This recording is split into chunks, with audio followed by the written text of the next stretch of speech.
முக்கிய செய்தி. ஸ்டாலின் அவர்களே, உங்கள் ஆட்சியில் அங்கொன்றும் இங்கொன்றுமாக கொலைகள் நடக்கவில்லை. எங்கும் கொலை, எப்போதும் கொலைதான் நடப்பதாக எதிர்க்கட்சித் தலைவரும் அதிமுக பொதுச் செயலாளருமான எடப்பாடி பழனிசாமி குற்றம் சாட்டியிருக்கிறார். கூடுதல் விவரங்களை செய்த ராஜேஷ் கேட்கலாம். ராஜேஷ், எதிர்க்கட்சித் தலைவர் எடப்பாடி பழனிசாமி திமுக அரசு மீது என்ன விமர்சனத்தை முன்வைத்திருக்கிற விவரங்கள்?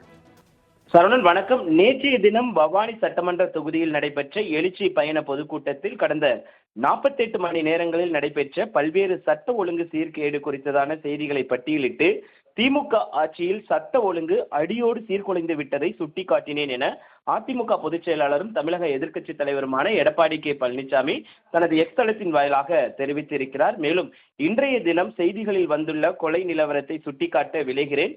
கிருஷ்ணகிரி மாவட்டம் ஊத்தங்கரை அருகே முதியவர் கொலை செய்யப்பட்டு மூதாட்டி மனைவிக்கு பாலியல் வன்கொடுமை, சென்னை திருச்சூலத்தில் குடிசையில் தங்கியிருந்த இருவர் படுகொலை, தென்காசி மாவட்டம் சங்கரன் கோயில் அருகே விவசாயி படுகொலை, இப்படி தொடர்ச்சியாக வரும் கொலை செய்திகள், பாலியல் குற்ற செய்திகள் மக்களிடையே அச்ச உணர்வை அதிகரித்துள்ளது.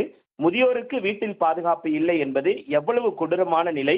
இதற்கெல்லாம் பொறுப்பேற்க வேண்டிய முதல்வர் கடந்த 5 ஆண்டுகளில் ஒரு முறையாவது சட்ட ஒழுங்கை பற்றி வாய் திறந்து பேசியுள்ளாரா என்று எடப்பாடி பழனிசாமி கேள்வி எழுப்பியிருக்கிறார். மேலும் தென்காசி விவசாயி கொலையில் காவல்துறை ஒருதலை பட்சமாக செயல்பட்டது என உயிரிழந்த விவசாயியின் மகன் தெரிவித்துள்ளார். குற்றத்திற்கான எச்சரிக்கை இருந்தும் அதை காவல்துறை தடுக்காமல் இருந்ததை எப்படி முதலமைச்சர் நியாயப்படுத்த முடியும் என்று கேள்வி எழுப்பியிருக்கக்கூடிய எடப்பாடி பழனிசாமி, ஸ்டாலின் அவர்களே, உங்கள் ஆட்சியில் அங்கொன்றும் இங்கொன்றுமாக கொலைகள் நடக்கவில்லை. எங்கும் கொலை, எப்போதும் கொலைதான் நடக்கிறது. நீங்கள் ஆண்டது போதும், மக்கள் மாண்டது போதும். மேற்கூறிய வழக்குகளில் குற்றம் இழைத்தோர் மீது கடும் சட்ட நடவடிக்கை எடுக்க வேண்டும் என முதல்வரின் திமுக அரசை வலியுறுத்துகிறேன். தனது ஆட்சியின் கடைசி நாட்களை எண்ணிக்கொண்டிருக்கும் திமுக அரசு இருக்கும் கொஞ்ச நாட்களிலாவது சட்ட ஒழுங்கை காக்க ஆக்கப்பூர்வமான நடவடிக்கையை எடுக்க வேண்டும் என்று கேட்டுக்கொள்கிறேன் என எடப்பாடி பழனிசாமி தனது எக்ஸ் தளத்தின் வாயிலாக வலியுறுத்தியிருக்கிறார். தாங்கள் வழங்கிய தகவல்களுக்கு நன்றி ராஜேஷ். முக்கிய செய்தி. ஸ்டாலின் அவர்களே, உங்கள் ஆட்சியில் அங்கொன்றும் இங்கொன்றுமாக கொலைகள் நடக்கவில்லை. எங்கும் கொலை, எப்போதும் கொலைதான் நடப்பதாக எதிர்க்கட்சித் தலைவரும் அதிமுக பொதுச் செயலாளருமான எடப்பாடி பழனிசாமி குற்றம் சாட்டியிருக்கிறார். கூடுதல் விவரங்களை செய்த ராஜேஷ் கேட்கலாம். ராஜேஷ், எதிர்க்கட்சித் தலைவர் எடப்பாடி பழனிசாமி திமுக அரசு மீது என்ன விமர்சனத்தை முன்வைத்திருக்கிற விவரங்கள்?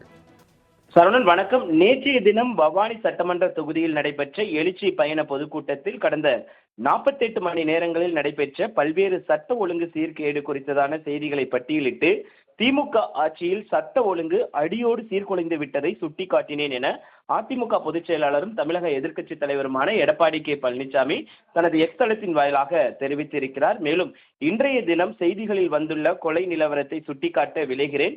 கிருஷ்ணகிரி மாவட்டம் ஊத்தங்கரை அருகே முதியவர் கொலை செய்யப்பட்டு மூதாட்டி மனைவிக்கு பாலியல் வன்கொடுமை, சென்னை திருச்சூலத்தில் குடிசையில் தங்கியிருந்த இருவர் படுகொலை, தென்காசி மாவட்டம் சங்கரன் கோயில் அருகே விவசாயி படுகொலை, இப்படி தொடர்ச்சியாக வரும் கொலை செய்திகள், பாலியல் குற்ற செய்திகள் மக்களிடையே அச்ச உணர்வை அதிகரித்துள்ளது.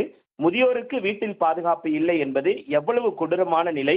இதற்கெல்லாம் பொறுப்பேற்க வேண்டிய முதல்வர் கடந்த 5 ஆண்டுகளில் ஒரு முறையாவது சட்ட ஒழுங்கை பற்றி வாய் திறந்து பேசியுள்ளாரா என்று எடப்பாடி பழனிசாமி கேள்வி எழுப்பியிருக்கிறார். மேலும் தென்காசி விவசாயி கொலையில் காவல்துறை ஒருதலை பட்சமாக செயல்பட்டது என உயிரிழந்த விவசாயியின் மகன் தெரிவித்துள்ளார்.